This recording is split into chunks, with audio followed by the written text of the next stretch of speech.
Hola a todos, hoy vamos a tener un seminario de catástrofe. Para ello vamos a contar con Antonio Blanco, que es enfermero de 061 y máster en urgencias y emergencias y catástrofes. Además ha participado en algunas misiones humanitarias como la del terremoto del Índico o el terremoto de Haití. Hola Antonio. Muy buena. Pues nada, aquí vamos a abusar de ti para que tú, como experto en esto, porque lo has hecho, nos explique diferentes conceptos y cómo funcionan los desastres, las catástrofes, los accidentes de múltiples víctimas y, bueno, aprovecharnos de ti para que también nos cuente alguna de tus vivencias. Bueno, te doy primero las gracias por la oportunidad de poder estar con vosotros un ratito. Muchas gracias por los de experto, pero digamos que ha sido demasiado generoso conmigo. Yo lo que pretendo simplemente es dar unos conceptos básicos de las situaciones de catástrofe y emergencias colectivas, con lo cual espero que sea algo sencillo y que os quedéis con unas ideas claras. Perfecto. Pues ya sin más dilación vamos a empezar, ¿no? Teniendo en cuenta de que estos catástrofes, estos desastres e incluso las accidentes de múltiples víctimas se producen día a día, a diario, ¿vale? Y bueno, hay que tener claro qué conceptos manejamos, ¿no? Y bueno, para empezar ya yo te voy a preguntar los conceptos que acabo de hablar, ¿no? ¿Qué es un desastre? ¿Qué es una catástrofe? ¿Qué es un accidente de múltiples víctimas? ¿Qué diferencia hay? A ver, ¿qué nos puedes decir de eso, Antonio? Bueno, son conceptos que a veces se interrelacionan unos con otros y a veces se utilizan mal bien por los medios de comunicación, incluso por los profesionales, ¿no? En cuestión de desastre, en el término propiamente dicho y a nivel teórico, hablamos de desastre cuando está relacionado con fenómenos de la naturaleza, es decir, terremotos, tsunamis, inundaciones, grandes nevadas o grandes incendios, ¿vale? En los desastres, las víctimas se suelen contar por miles y el escenario o los escenarios suelen ser múltiples o de grandes territorios, lo cual no hay una sola zona de impacto, con la dificultad que ello conlleva a la hora de afrontar estas emergencias. Por regla general, los desastres provoca que no sea suficiente con los medios propios para solucionarlo con los medios propios donde ha ocurrido, entre otras cosas porque normalmente los medios propios han sido destruidos también. Por lo tanto, se hace necesario en gran mayoría de ellos la ayuda internacional, ¿vale? Ahí podemos hablar del tsunami del sudeste asiático o bien del terremoto de Haití o muchas incidencias en este sentido, o el terremoto de Marruecos o en fin, muchos acontecimientos que desgraciadamente ocurren cada cierto tiempo, ¿no? En cuanto a catástrofe, es el resultado de la interacción del hombre con su medio, es decir, accidentes aéreos, accidentes ferroviarios, derrumbes, incendios. Si veis, hemos dicho incendio en desastre e incendio en catástrofe. A lo mejor incendios que son provocados por el hombre o de manera voluntaria o de manera involuntaria, ¿no? Aquí en las catástrofes el escenario suele ser más acotado que en los desastres, y la resolución de esto se realiza normalmente con medios propios, medios regionales o medios estatales, ¿vale? No es necesario normalmente la ayuda internacional. Hay bibliografía incluso que hablan de catástrofes cuando hay un número de víctimas entre 60 y 200, ¿vale? Cuando, sin embargo, los desastres estamos hablando de cifras de miles, ¿no? También hay bibliografía que habla de otras clasificaciones, ¿no? Habla de la clasificación de emergencias naturales, secundarias a tsunamis, lo que hemos hablado antes, terremotos, etc. Emergencias tecnológicas, que son las que hemos hablado antes como catástrofes, que son las que provoca el hombre, por así decirlo. Emergencias complejas, que son situaciones de emergencias sociales secundarias a guerras, a conflictos étnicos, conflictos religiosos. Por ejemplo, en el tsunami del sudeste asiático, hay un tsunami en un territorio, que en este caso sería Sri Lanka, que es donde yo estuve, en un territorio que lleva en guerra más de 40 años por problemas étnicos, por problemas políticos, tensiones religiosas, etc. Entonces se une la virulencia del hecho en sí de un tsunami con los problemas que ya acontecen en ese país, ¿de acuerdo? O bien, por ejemplo, como en Haití, que es uno de los países más pobres a nivel mundial, en el cual la estructura tanto política, gubernamental y de primeras necesidades básicas es mínima. A esto se le añade que hay un terremoto y lo poco que había lo destruye, ¿de acuerdo? Entonces se entremezclan las situaciones de desastre, catástrofe, problemas políticos, problemas religiosos. Entonces quizás yo creo que deberíamos de reflexionar y quizás en vez de hablar de catástrofe o desastre, quizás deberíamos de hablar de situaciones de crisis, ¿vale? Yo creo que de esta manera englobamos lo que es catástrofe, englobamos lo que es desastre, englobamos lo que es accidentes de múltiples víctimas y creo que a todos nos queda mucho más claro cuando hablamos situación de crisis, ¿de acuerdo? Vale. Cuando hablamos de una situación de crisis, tenemos que hablar de una gestión de crisis, ¿vale? Para resolver esos problemas. Pero, Antonio, ¿me podrías explicar qué es un accidente de múltiples víctimas? Correcto. Para parcelar los tres puntos, aunque luego hablemos de situaciones de crisis. Cuando hablamos de accidentes de múltiples víctimas, o también conocido como AMV, nos referimos a accidentes de tráfico mayores, ¿de acuerdo? Como puede ser un accidente de un autobús, un accidente de una cadena de vehículos, un accidente ferroviario. Hablamos que normalmente el número de víctimas suele ser entre 3 víctimas graves y 60 víctimas. Es evidente que no es lo mismo un choque en cadena donde hay 3 víctimas graves a un choque de un autobús donde hay 60. ¿De acuerdo? Los recursos que vamos a consumir en uno y en otro son totalmente distintos, ¿no? Esto, lo bueno o la diferencia que tiene con una catástrofe, con un desastre o, como hemos dicho, una situación de crisis, es que el escenario está muchísimo más acotado, ¿vale? Y la resolución suele ser rápida, mientras que en los otros estamos hablando de días, meses, incluso años para resolverlo. Aquí se resuelve en cuestión de horas, ¿vale? Y se resuelve con medios propios, medios especializados y medios convencionales. En caso de Andalucía, los medios especializados serían 061, la empresa pública de emergencia, y los medios convencionales sería la atención primaria, los médicos de los pueblos, en fin. Y, por supuesto, las fuerzas y cuerpos de seguridad del Estado, que siempre van a estar presentes. Bueno, ya claro los 3 conceptos y englobados en situación de crisis, bueno, pues ¿cómo vamos a actuar y cómo nos organizamos? Para hablar de la organización de una situación de crisis, lo primero que debemos hablar es de los 3 pilares sobre lo que reposa la gestión de crisis. Esos 3 pilares se suele llamar en mucha bibliografía el triángulo de la organización. Este triángulo de la organización, cada lado representa un pilar, y estos pilares son la organización, el socorro y la logística.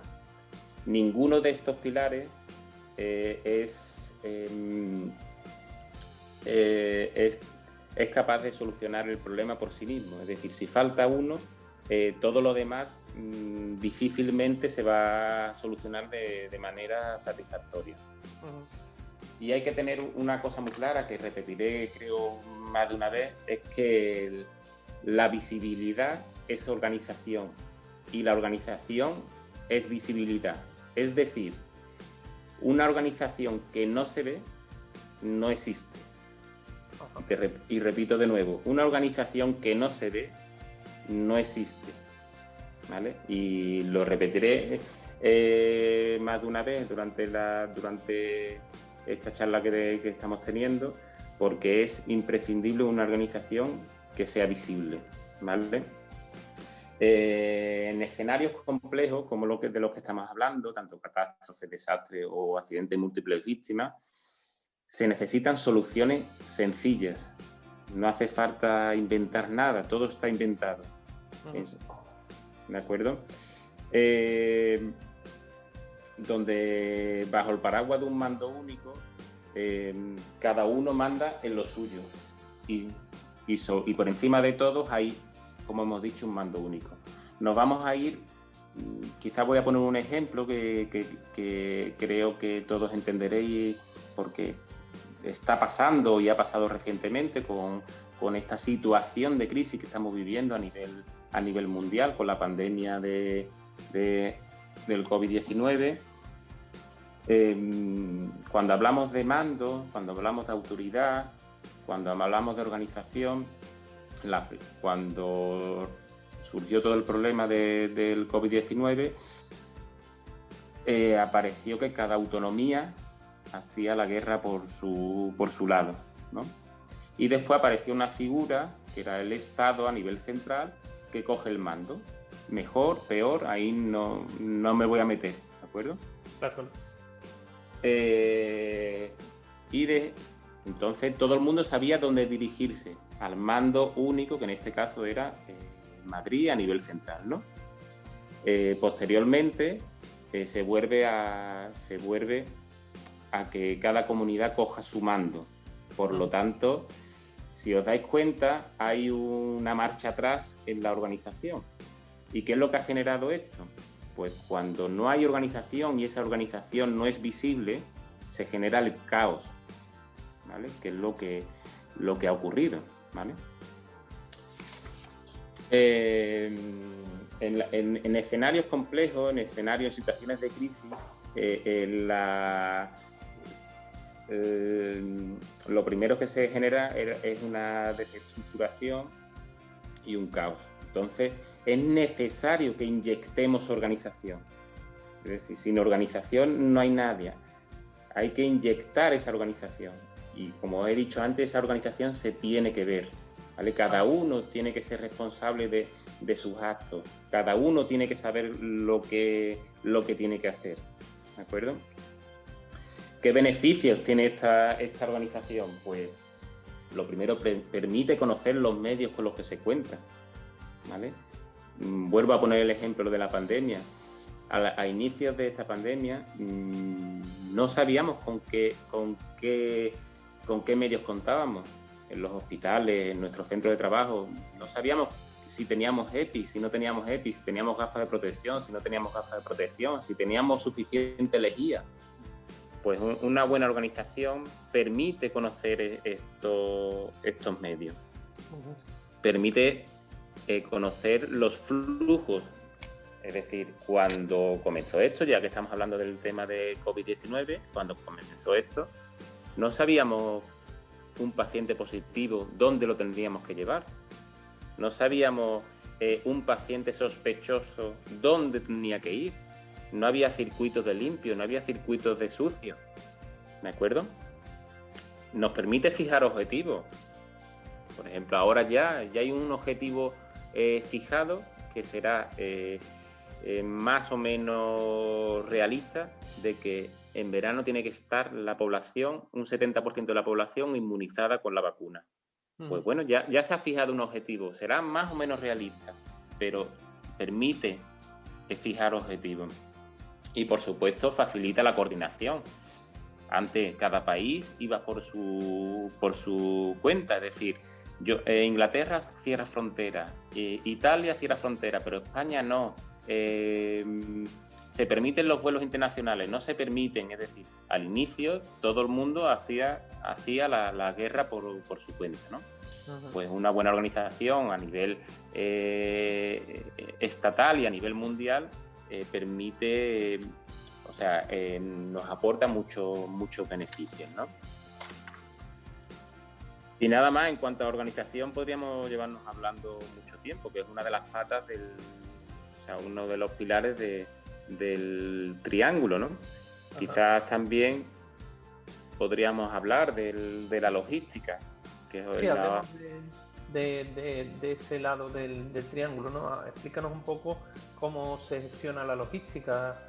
Bueno, ya nos hemos hablado, como tú has dicho, de la organización. Bueno, pues explícanos la tercera, bueno, mejor dicho, uno de los lados del triángulo.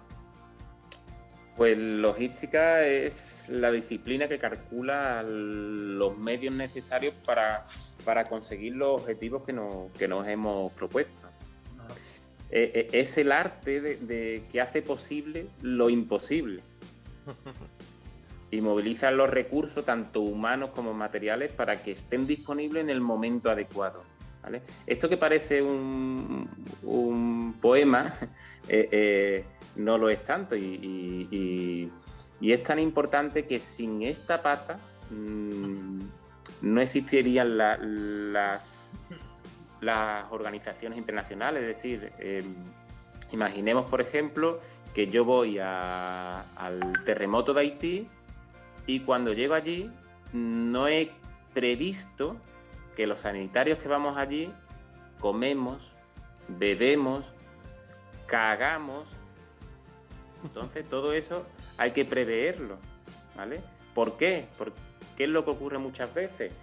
Que cuando ocurre un desastre, una situación de crisis, como hemos hablado anteriormente, todo el mundo tiene una ansiedad por ir a la zona, por ayudar. Todos queremos ayudar.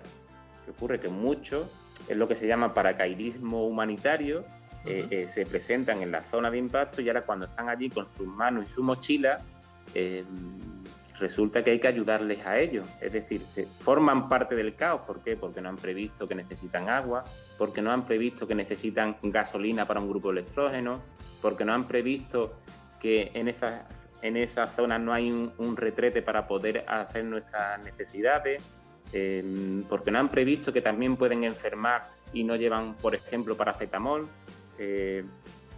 ¿vale? Pues esto, en definitiva, es lo que nos proporciona la logística sanitaria, la inteligencia logística, ¿de acuerdo?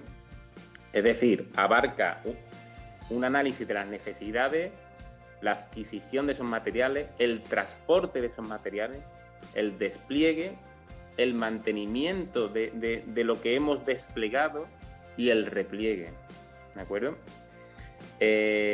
¿Por qué tan importante? Porque hay que dimensionarlo todo. Porque si yo voy, como estamos poniendo ejemplo, voy a Haití, allí por la situación que se ha dado, no hay red de saneamiento, no hay agua potable y necesito una potabilizadora. Si yo las potabilizadoras que tengo en España, que tengo que trasladar a Haití, resulta que tienen unas dimensiones que no caben en un avión, pues difícilmente vamos a poder transportarla, ¿no? ¿Vale?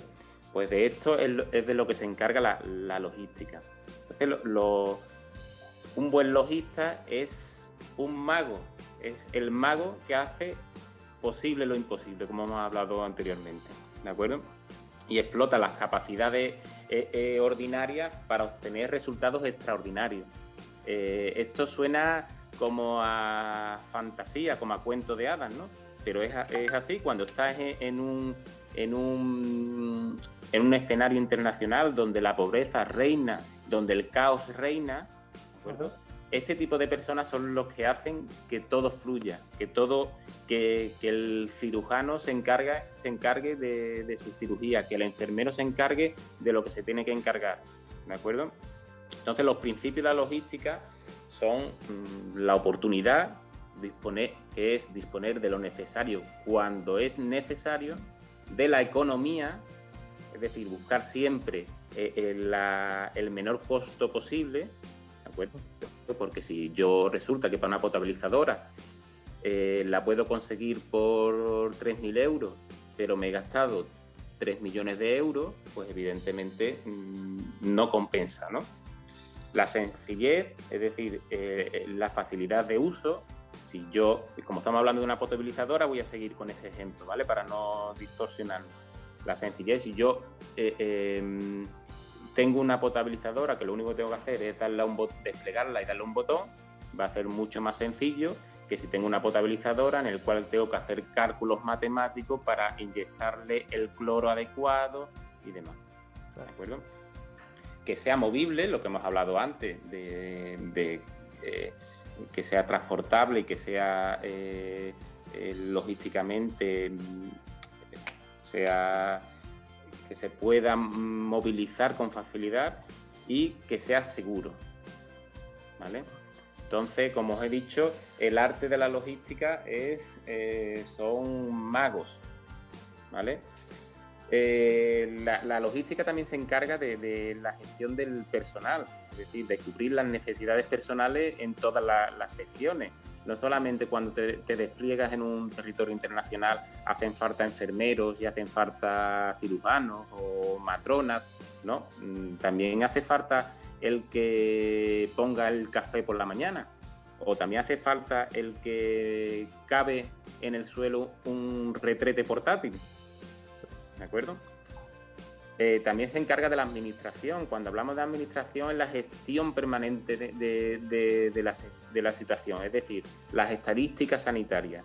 Si en una situación de crisis, por ejemplo, vuelvo a poner el mismo ejemplo de Haití, yo estoy atendiendo y asistiendo como enfermero, pero no estoy apuntando el número de gasas, por ejemplo, que estoy gastando, pues no sé si mañana voy a tener suficientes gasas, ¿vale? Porque aquí no es como cuando estamos en situaciones, estoy en el Puerta del Mar, he gastado una ampolla de Seguril y sé que mañana por arte de magia aparece otra. No, aquí estamos en medio de la nada, donde no sé siquiera si mañana voy a tener gasas. Por lo tanto, hay que dimensionar este consumo. Por lo tanto, aunque las situaciones sean dramáticas, tenemos que apuntar y hacer un control del gasto que tenemos, ¿de acuerdo? En logística hemos dicho gestión de personal, administración, transporte, que es el esfuerzo más grande que tiene que hacer la logística, el transportar lo que tenemos en un medio habitual a un medio hostil, ¿de acuerdo? Cosas que parecen como darle a un botón en casa y aparece la luz, pues en un territorio hostil eso se hace muy difícil. La asistencia sanitaria en sí misma, es decir, los logistas apoyan la asistencia sanitaria, es decir, si un logista no le permite a un cirujano que tenga sus pinzas limpias o estériles, pues el cirujano no puede operar, ¿vale? El abastecimiento, es decir, los víveres, el agua, la luz, la cama, el cobijo, el mantenimiento de estructuras. Si un logista nos proporciona luz con grupos electrógenos, pero no cae en la cuenta de que cada 4 horas hay que alimentar esos grupos electrógenos con gasolina, pues dentro de 4 horas nos quedaremos sin luz, ¿vale? La seguridad, es muy importante esto que estamos hablando, el conseguir seguridad. Normalmente este tipo de desastres, de situaciones de crisis se dan en países que ya están desestructurados de por sí, donde normalmente suele haber guerras, o suele haber conflictos étnicos o religiosos, y se hace imprescindible que trabajemos con seguridad. Es decir, esto lo hace la parte logística, que contacta con empresas de seguridad o hacen que el despliegue se realice en zonas seguras, ¿de acuerdo? Y un aspecto muy importante que lleva la logística es las transmisiones, ¿vale? Ya hablaremos un poco más adelante el hándicap que tiene el tema de las transmisiones, y Y si ya tienes hándicap en situaciones ordinarias, pues en conflictos internacionales se hace mucho más complejo. ¿De acuerdo? Vale. Ya hemos hablado de la organización, hemos hablado de la gestión logística y quiero que nos expliques el socorro, pero sí que es verdad, ¿no? Y ahora nos lo vas a decir tú seguro, que el socorro y la logística están entrelazados, ¿no? Hay una frontera difusa entre ambos, ¿no? ¿No, Antonio? Sí, pues podríamos hablar, como hemos dicho, el triángulo tiene 3 lados, uno es la organización, otro es la logística y el tercero es el socorro, ¿de acuerdo? Para empezar a hablar de socorro, quizás deberíamos empezar hablando de lo que es la sectorización de la zona. Entonces, es un concepto muy sencillo, que sectorizar no es más que dividir en espacios funcionales un área, ¿vale? Entonces permite situar cada actuante en el área adecuada. Es decir, si yo soy sanitario, yo no puedo ser bombero a la vez. Si yo soy enfermero, no soy bombero. Y si eres bombero, no eres cirujano, ¿vale? Entonces, el bombero tiene que estar en la zona de impacto apagando el fuego, el sanitario tiene que estar en la zona de socorro tratando, y cada uno tiene que saber cuál es su misión, ¿no?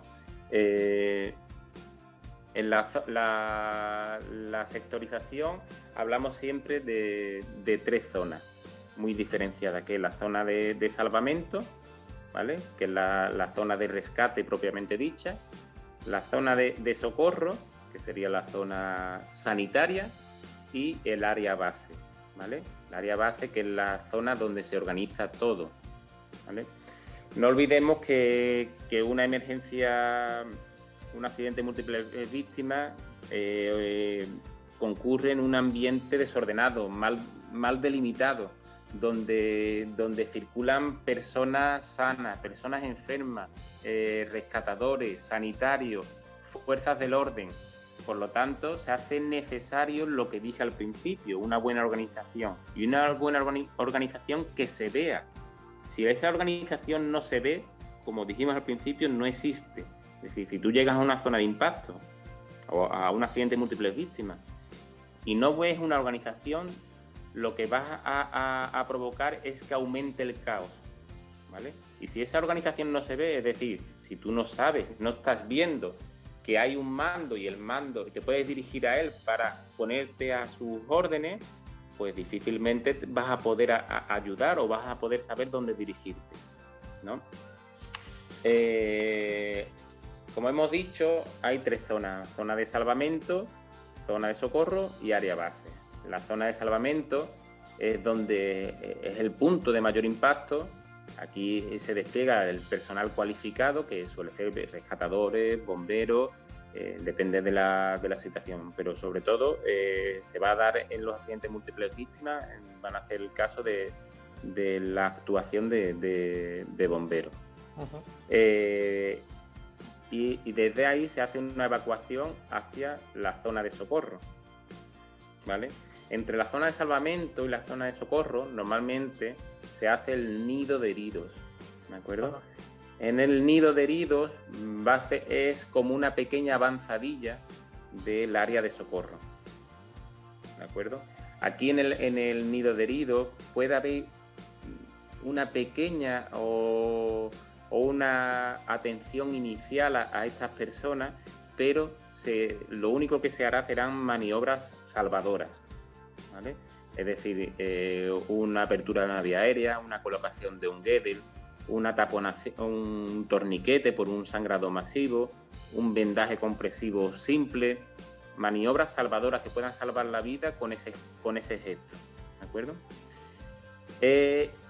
Y posteriormente de este nido de heridos se pasa al área de triaje, que ya estamos hablando que estamos en el área de socorro, ¿vale? En el triaje se hace un triaje muy sencillo, que lo haremos un poco más adelante. Es una zona unidireccional, es decir, los pacientes entran por un lado y salen por otro, y es donde se sitúa el área de socorro, donde se sitúa el puesto médico avanzado. ¿de acuerdo? Y en el área base, como tercera zona, que es limítrofe a la zona de socorro, es donde está el control de ambulancias y donde normalmente se sitúa el puesto de mando avanzado, ¿de acuerdo? Donde se organiza toda la intervención, donde hay un representante sanitario, donde hay un representante de salvamento y donde se dirige o se acuerda cómo se va a realizar la intervención, cómo se está realizando, los cambios pertinentes que haya que hacer, ¿de acuerdo? En toda esta zona de salvamento hay que tener unos principios muy básicos, que es, primero, la seguridad individual, ¿vale? El cementerio está lleno de héroes, ¿vale? Si tú no tienes seguridad individual, difícilmente la vas a poder aportar a tus compañeros o a las víctimas, ¿vale? Entonces, primero, principios, seguridad individual. Segundo, seguridad colectiva, ¿vale? Debemos aislar el problema, no agrandar el problema, ¿vale?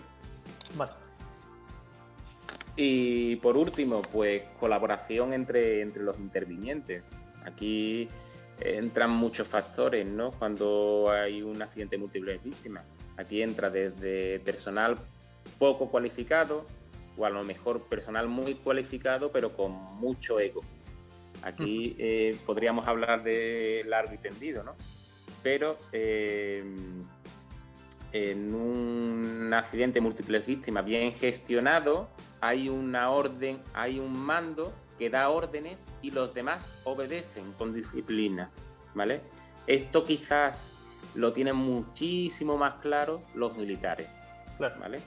¿Por qué la unidad militar de emergencia funciona bastante bien? Pues porque tienen muy claro lo que es la cadena jerárquica de mando. Hay una persona que manda y los demás obedecen, ¿vale? Podrá estar más o menos acertados en las decisiones que tome este mando, pero los demás no cuestionan ese mando, los demás obedecen. Ya habrá después del accidente o de la catástrofe o del desastre, habrá un briefing en el cual se pondrá en común qué se ha hecho y qué aspectos de mejora podemos hacer para las próximas situaciones, ¿de acuerdo? Pero en el momento de la situación de crisis no es el momento de cuestionar el mando, ¿de acuerdo? Vale. Y Antonio, todo esto que tú nos estás explicando de zona, sectorización, ¿esto cómo se despliega? ¿Cómo se gestiona? Porque eso, como tú has dicho, no aparece mágicamente. Aquí está la zona de socorro, aquí está... Hablar de un tipo de despliegue de las zonas y eso, ¿no? Pues sí, debería. No es fácil. No es fácil porque, entre otras cosas, necesita personal cualificado. En teoría, gracias a Dios, con los años el personal se ha ido especializando cada vez más, tanto a nivel de salvamento como a nivel sanitario. Entonces, pues a nivel de sanitario prehospitalario o extrahospitalario, los profesionales cada vez están más formados, ¿no? Entonces va a depender mucho de las personas, de los primeros intervinientes que lleguen a la zona. Ese suele ser el problema de los accidentes múltiples víctimas, que si el personal de los primeros intervinientes que llegan a la zona están formados, normalmente estas áreas que delimitan el impacto, es decir, área de salvamento, área de socorro y área base, van a quedar muy bien limitadas, ¿de acuerdo? En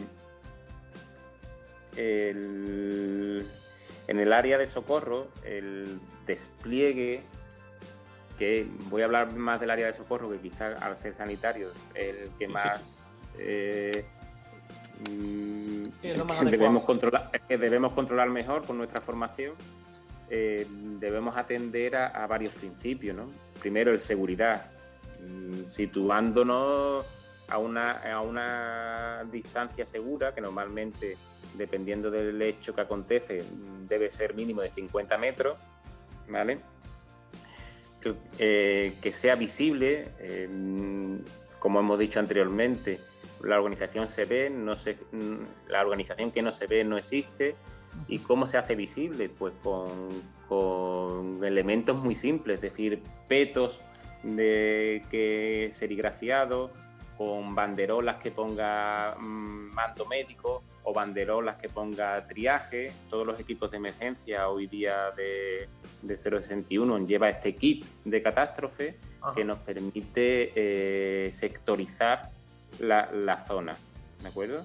Nos permite, una vez que llegamos al triaje, con lonas poner zonas rojas, zona amarilla o incluso una morgue, ¿vale? Y todo esto bajo, como hemos hablado anteriormente, bajo un mando único, bajo unos principios de autoridad y disciplina. En la zona de socorro, que es la zona sanitaria, hay un mando médico, ¿vale? Y esa persona, normalmente la persona con más experiencia de los intervenientes, y esa persona es la que manda, y lo demás lo que tenemos que hacer es obedecer. Y como he dicho anteriormente, podrá estar más o menos acertado en sus decisiones, pero son las que ha tomado. ¿Vale? Perdona que te interrumpa un momento. En Andalucía, ¿quiénes son los responsables de una catástrofe, un accidente de múltiples víctimas ahora mismo? A ver, a nivel de actuación es la empresa pública de emergencias sanitarias, pero a nivel de mando, ¿vale? Una vez que si estamos hablando de un accidente de múltiples víctimas que vamos a tardar horas en solucionar, el mando al cabo del tiempo lo termina cogiendo el 112 emergencia, ¿vale? Es el responsable, representa al gobierno, por así decirlo, a la delegación del gobierno, el 112. ¿De acuerdo? Cogerá el mando. Pero el mando de toda la situación. De toda la situación. A la situación sanitaria. A la situación sanitaria, la empresa pública de emergencia sanitaria en estos momentos tienen la facultad y legítima, o sea, legítima me refiero a legal, la facultad legal de hacerse con el control del mando sanitario. ¿De acuerdo? Vale. Es decir, si tenemos, quizá me estoy adelantando, pero si tenemos varios intervinientes, tenemos un accidente de múltiples víctimas en el que hay que desplegar personal de la empresa pública de emergencia del 061, hay que desplegar dispositivos de cuidados críticos o SUAP, hay que desplegar médicos de atención primaria e incluso ambulancias de empresas privadas o el transporte de pacientes críticos en la zona, ¿vale? Por ejemplo, ponemos que hemos tenido un accidente aéreo, tenemos 80 víctimas y hemos tenido que desplegar todas estas empresas. Pues el mando ahí lo ejerce el 061. Es el que va a coordinar a los demás dispositivos que hemos mandado a la zona. ¿De acuerdo? De hecho, además, pues el 061 es quien ostenta hoy día la coordinación sanitaria. ¿Vale? Así que a nivel sanitario diríamos que es 061. Pues como he dicho, el despliegue primero hay que hacerlo con seguridad, visibilidad, organización, como estamos hablando, y, muy importante, equilibrio. Cuando hablo de equilibrio, ¿qué es lo que quiero decir? Es adecuar los recursos, ¿vale? De manera escalonada a las necesidades que tenemos, ¿vale? Si tenemos 3 víctimas y yo estoy enviando 50 ambulancias, pues evidentemente hay una desproporción, ¿no? No tiene sentido, si tengo 3 víctimas, mandar 50 ambulancias, ¿vale? Y si yo tengo 60 víctimas y lo que he mandado es una UBI móvil, pues evidentemente esa UBI móvil se va a ver desbordada en todos los aspectos, ¿no? ¿Vale? Entonces, esto no siempre es fácil, ¿vale? Porque en un centro coordinador, cuando tú llamas, están entrando miles de llamadas a la vez, ¿vale? Y más cuando acontece un hecho de estas magnitudes, ¿vale? Entonces, ese mando médico que ha cogido el mando a nivel de socorro, de asistencia sanitaria, en cuanto llega, debe informar a la sala de coordinación de qué es lo que está viendo, de qué es lo que se está encontrando. ¿Por qué? Porque de esta manera podremos dimensionar los recursos que enviamos a la zona. ¿De acuerdo? Y siempre la zona de salvamento, la zona de socorro debe ser también flexible. Cuando hablo de flexible, ¿qué quiero decir? Pues según la zona de impacto, si nosotros hemos desplegado en la zona de socorro en un acceso, por ejemplo, y resulta que a la zona de impacto debe llegar un camión de grandes dimensiones y tiene que pasar por donde nosotros estamos, pues tenemos que ser flexibles y cambiarnos de sitio. ¿Por qué? Porque si no, ese camión no puede llegar a la zona de salvamento, ¿no? Uh-huh. Pues esto es un ejemplo muy bruto y a lo mejor de esa manera nos enteramos mejor. Por lo tanto, el despliegue debe hacerse con seguridad, con visibilidad, de manera organizada, con un equilibrio entre las necesidades y los recursos y tenemos que ser muy flexibles, ¿de acuerdo? Las víctimas rescatadas pasan al nido de heridos, que el nido de heridos ya es una zona entre la zona de salvamento y la zona de socorro, que es una zona relativamente segura, donde solamente se harán, como hemos dicho antes, maniobras salvadoras, ¿de acuerdo? De aquí pasarían al área de socorro, que el primer sitio que se va a encontrar en el área de socorro va a ser el puesto de triaje, ¿vale? Después del puesto de triaje se hará la asistencia sanitaria y posteriormente la evacuación al centro sanitario. Por lo tanto, el área de socorro se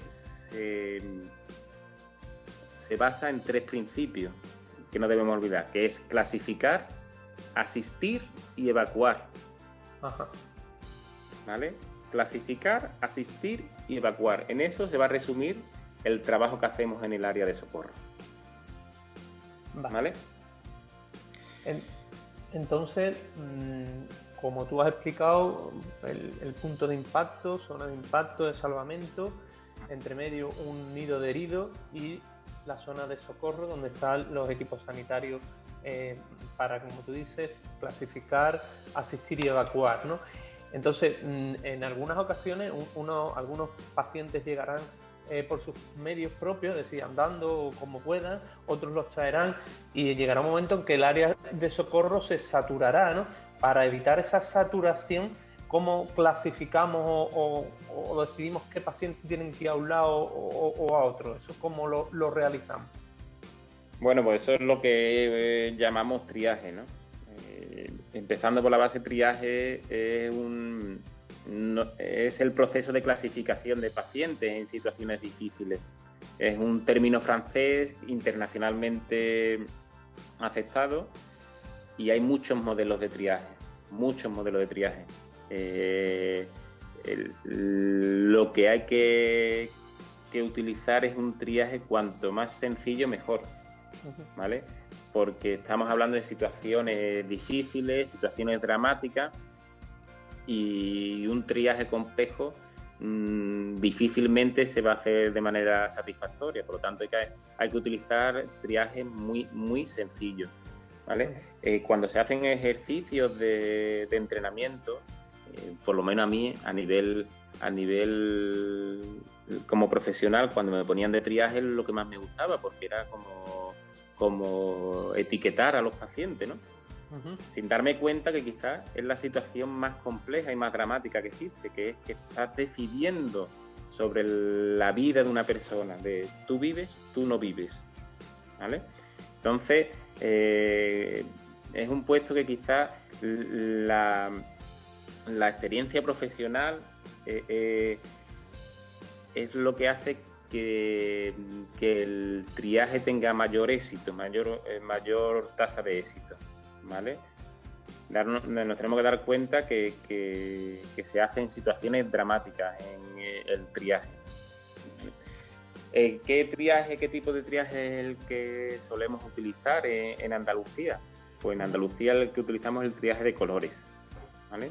Que en el cual el rojo las víctimas críticas que necesitan asistencia inmediata, el amarillo es las víctimas que están graves, el verde son víctimas que pueden ser, su asistencia puede ser demorada inicialmente, y el negro que son pacientes o bien fallecidos o bien con lesiones incompatibles con la vida, ¿de acuerdo? También hay otros tipos de triaje, depende de la situación, que es haciéndonos preguntas muy sencillas. Es decir, ¿el paciente camina? Sí, pues ya sabemos que es color verde. El paciente, si está caminando, ya es color verde. Otra cosa es que después ese verde se convierta en amarillo o en rojo. Pero inicialmente, cuando tenemos una afluencia, como tú has dicho, que puede colapsar en la zona de socorro, pues es una manera de separar a las víctimas, ¿no?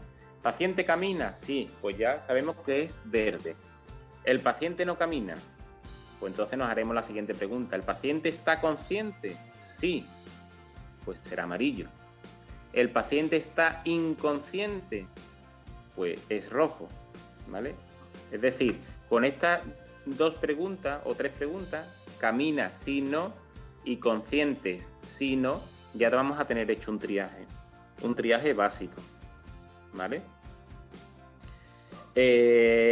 Los 3 grandes principios del triaje es que todas las víctimas deben ser clasificadas, es decir, no se nos puede pasar por alto ninguna, y que la salvación de la vida tiene preferencia por la salvación de un miembro.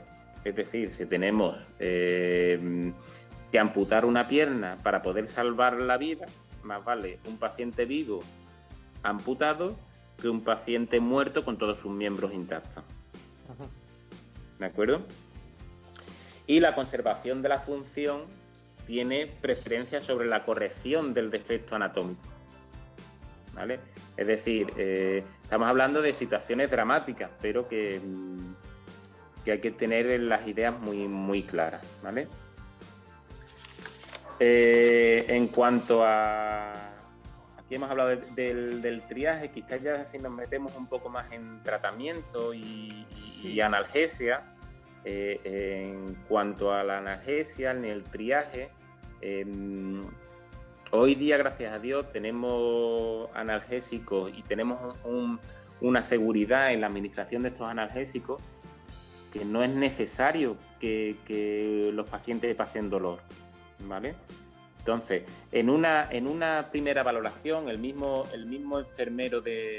enfermero o médico, quien esté haciendo el triaje, que normalmente es un enfermero, pero podría ser que también estuviera haciéndolo un médico, en el mismo momento de hacer el triaje, todos estos pacientes deberían de ser analgesiados, y para analgesiar no es necesario tener que coger una vía y demás, que ahí perderíamos mucho tiempo, ¿vale? Si tú tienes, no sé, 10 jeringas cargadas con 10 miligramos de mórfico y a cada paciente que estás triando le pones 4 miligramos subcutáneos, eso se tarda 2 segundos y estás aliviando mucho sufrimiento, ¿vale?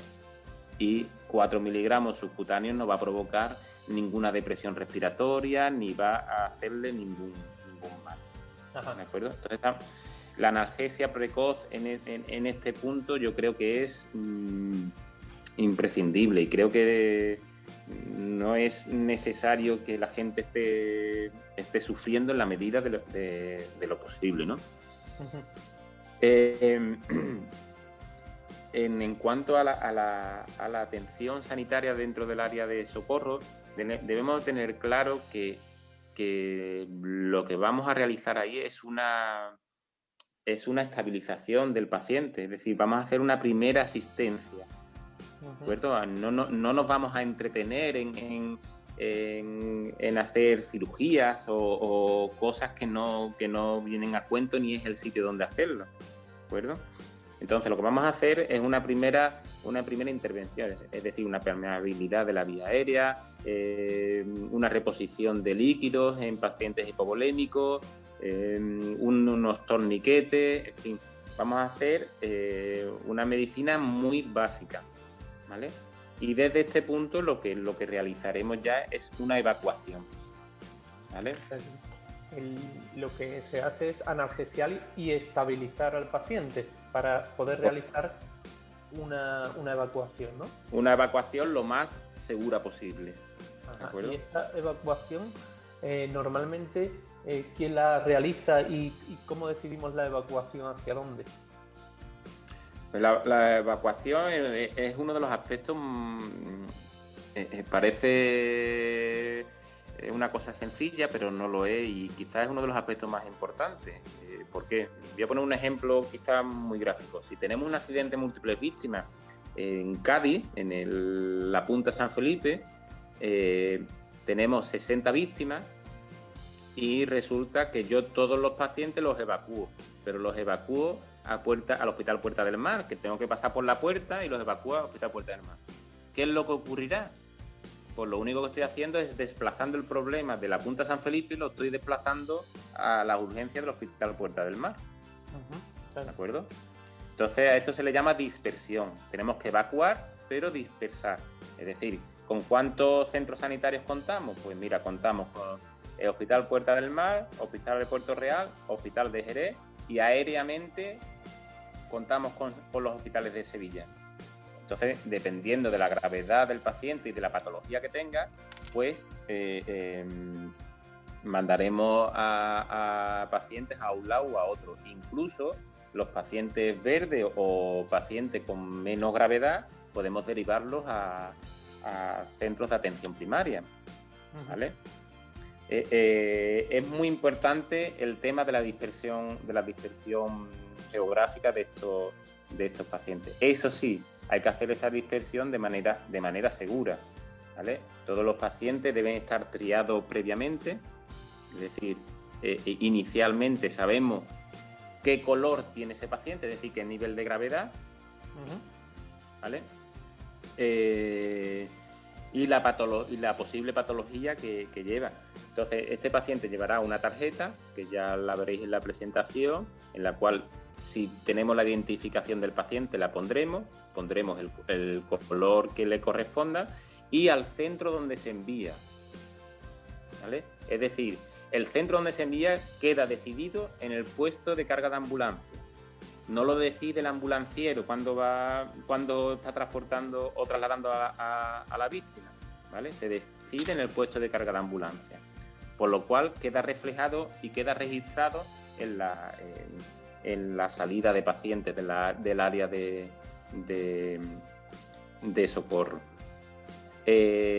¿Por qué es tan importante esto? Porque después hay familiares que quieren saber dónde está su familia, ¿vale? Y sobre todo, para no trasladar el problema, sino lo que tenemos que hacer es dispersar el problema, ¿vale? Vale.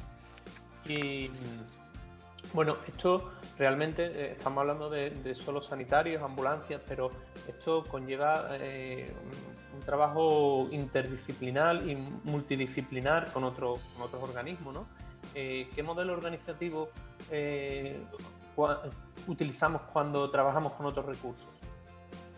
Pues sí, cuando hemos visto de las 3 zonas, zona de salvamento, zona de socorro y zona base, hay un mando en el salvamento, hay un mando médico, hay un mando de fuerzas de cuerpo y seguridad del Estado, es decir, y todo esto tiene que confluir, todos estos mandos, en un mando único o mando operativo, ¿vale? Que se suele situar, como hemos dicho anteriormente, en la zona base, que es la que tiene que coordinar todo lo operativo, ¿vale?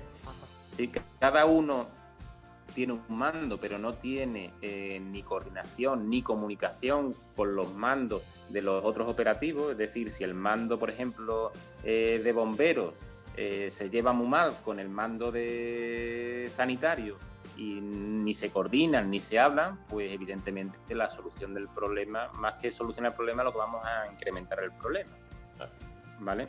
En todo esto al final confluye en un mando operativo que, como hemos dicho anteriormente, cuando son accidentes que tardan en resolver horas, lo termina cogiendo el 112 emergencia y ese que coordina a los distintos operativos que intervienen, desde rescatadores, desde sanitarios, a fuerzas y cuerpos de seguridad del Estado o incluso protección civil, ¿vale? Dime. No, como estamos hablando de trabajo en equipo, de trabajo con otros recursos, aquí yo siempre he escuchado lo mismo y quiero que tú me lo aclares o me digas si es verdad o no. Uno de los grandes problemas no es la comunicación, ¿no? El hándicap de cómo se comunican esos medios, cómo nos comunicamos nosotros dentro de nuestro propio medio. ¿Cómo va eso? ¿Es verdad que es un hándicap? Es un hándicap importante, entre otras cosas, primero porque hablamos de distintos idiomas, ¿vale? Entonces, esto es quizá un elemento de mejora que tenemos en Andalucía y en España. Las comunicaciones en situaciones de crisis son imprescindibles, ¿vale? ¿Qué es lo que ocurre cuando hay una situación de crisis? Que lo primero que suele caer, ¿vale?, son las comunicaciones convencionales. ¿Vale? Lo primero que suele caer en una situación de crisis es la telefonía convencional o la radio convencional, ¿vale? Por lo tanto, tenemos que estar preparados para ello, ¿vale?, a nivel de ejercicios y demás.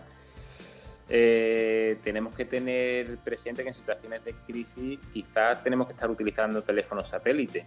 No todo el mundo sabe utilizar un teléfono satélite, ¿de acuerdo?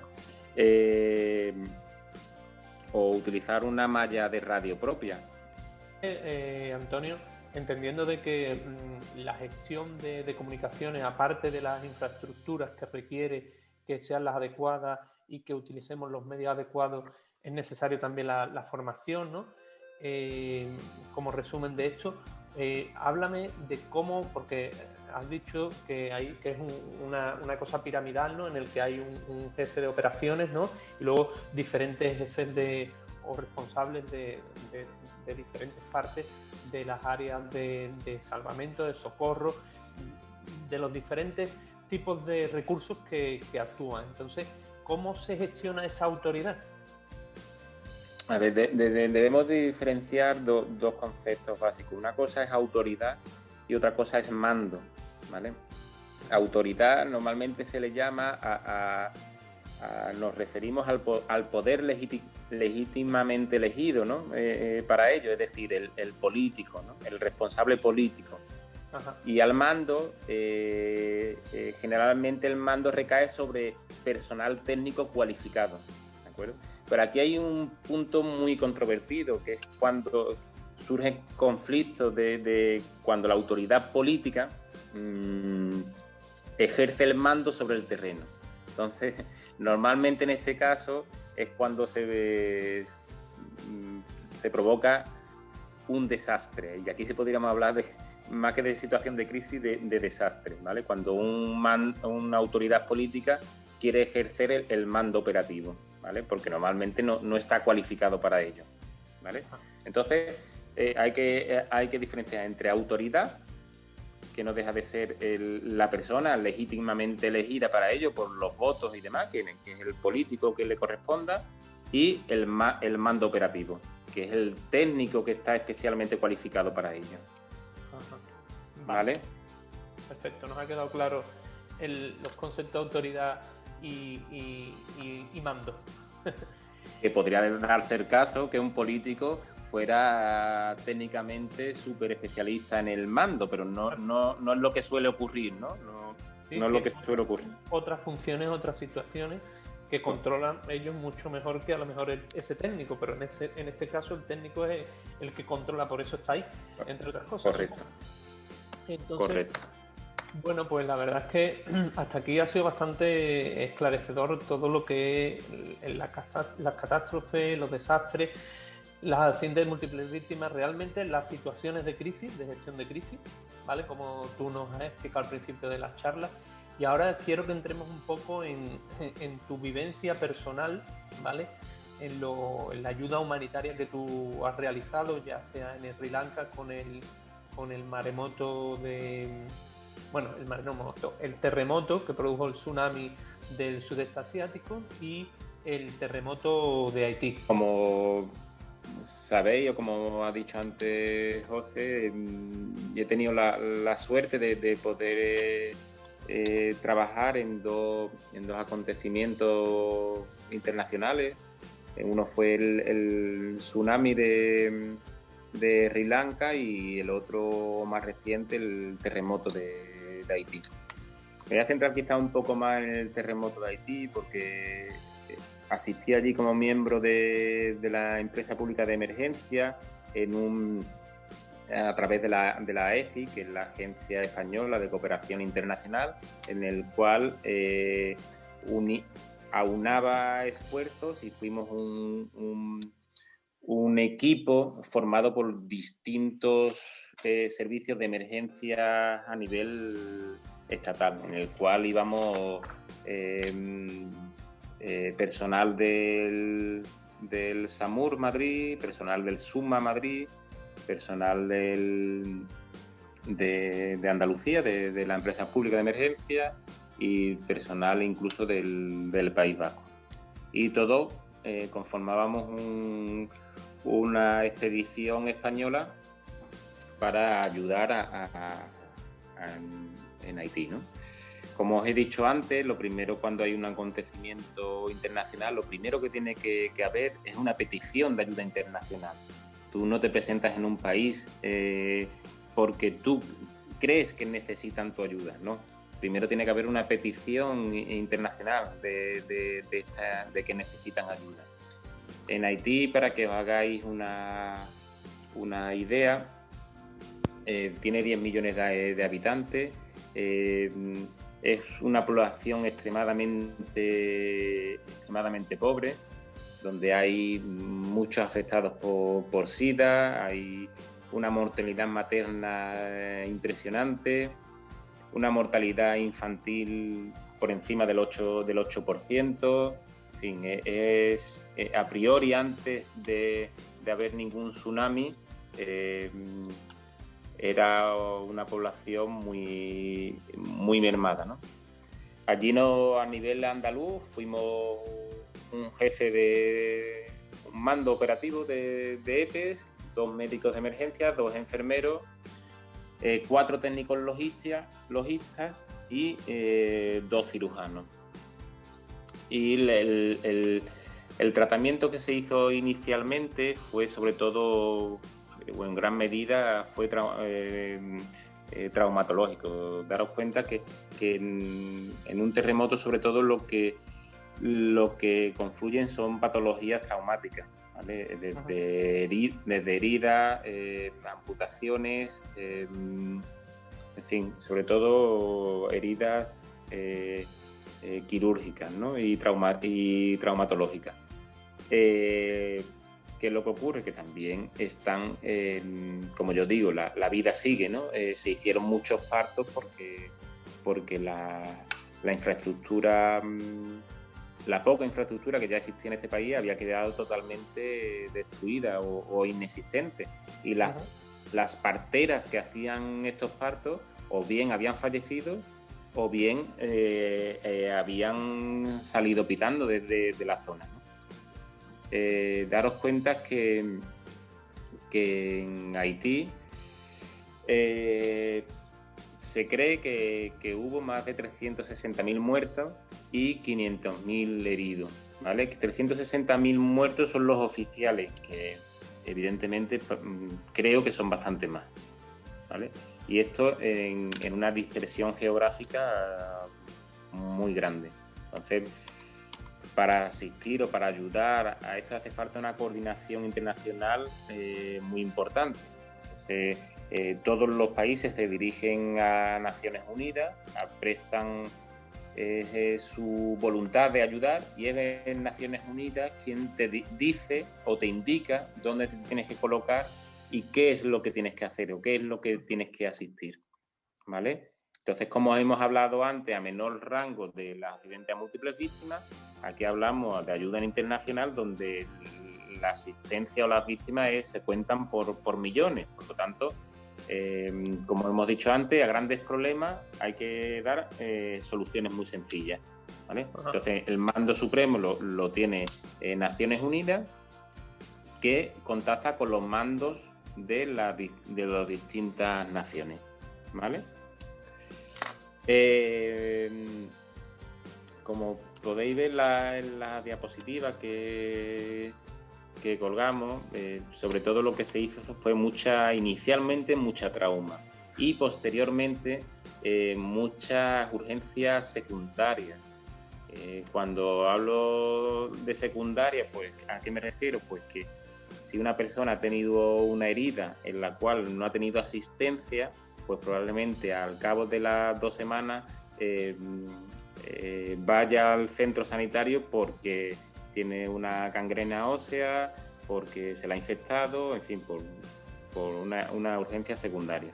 Daros cuenta que la magnitud del terremoto fue tal, o la destrucción que provocó ese terremoto fue tal, que a nuestra llegada los muertos seguían estando por la calle y los muertos hubo semanas que no venía nadie a recogerlos, ¿vale? Claro. ¿Qué te quedas con todo esto? Pues te queda, entre otras cosas, de que somos muy afortunados con lo que tenemos y de donde vivimos, ¿no?